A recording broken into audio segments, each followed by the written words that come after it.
Anne Romanoff sur Europe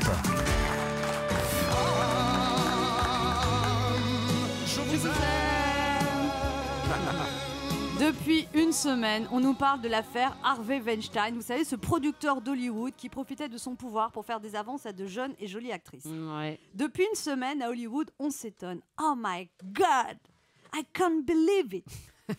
C'est fou le nombre de gens dans le milieu du cinéma qui, soi-disant, ne savaient pas du tout ce qui se passait. Le mec, il a sévi pendant 25 ans et personne n'était au courant. Les plus honnêtes disent qu'ils en avaient entendu parler, mais qu'ils ne pensaient pas que c'était à ce point. Et les plus courageux racontent, mais évidemment, tout le monde le savait, mais personne ne disait rien. Alors cette semaine, j'ai lu sur Internet que des esprits brillants se demandaient pourquoi les actrices avaient mis autant de temps à parler. Bah, la bouche pleine, c'est pas pratique. Oh non. Vraiment. Ça démarrait bien. Ah non. Et Léa Lando est arrivée. Mais parce qu'elles avaient peur, tout simplement. Voilà. Que ce soit à Hollywood, à Limoges, à Lille, à Brest, à Paris, à Mantes-la-Jolie, les femmes se taisent parce qu'elles ont peur. Peur de représailles, peur qu'on ne les croie pas, peur d'être montrées du doigt et qu'on dise cette phrase terrible « Oh, elle l'a bien cherché ». Oui, c'est comme si les femmes étaient toujours un peu coupables, on ne sait pas vraiment de quoi, hein, d'avoir une robe trop courte, d'être un peu trop maquillée, d'être un peu trop jolie, d'être un peu trop femme, ou tout simplement d'avoir eu le courage de dire non.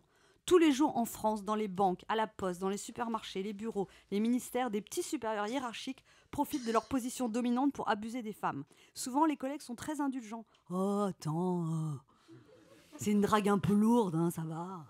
Non, mais c'est connu dans la boîte, il a une grosse libido. » Attends, lui, il a toujours ratissé large, mais à force, il y en a qui disent oui. Hein. Et souvent, on dit à une femme à qui ce genre de choses arrive, mais ne fais pas d'histoire. Enfin, de toute façon, personne ne te croira. Mais c'est pas si grave, il n'y a pas mort d'homme. Attends, il t'a pas violé, il a juste essayé. Mais fais comme tu veux, mais si tu dis quelque chose, tu risques de te faire virer. Mais ça sert à rien de porter plainte, t'as pas de preuves. Quelle idée aussi d'aller dans la réserve seule avec lui. S'apercevoir qu'en 2017, les paroles des femmes victimes sont encore et toujours remises en cause, ça me donne juste envie de gerber. Pour ne rien arranger cette semaine, un hebdomadaire a eu la brillante, la lumineuse, la géniale idée de mettre en une l'ex-chanteur de Noir Désir et meurtrier de Marie Trintignant, Bertrand Cantat. Appât du buzz, coût éditorial sont apparemment plus importants pour ces gens-là que la décence et le recueillement. Mettre en couverture un type qui a massacré à coups de poing une femme de 50 kilos, une mère de 4 enfants, une actrice prodigieuse, qu'un type comme ça ose encore se montrer dans la presse, ça me donne juste la nausée.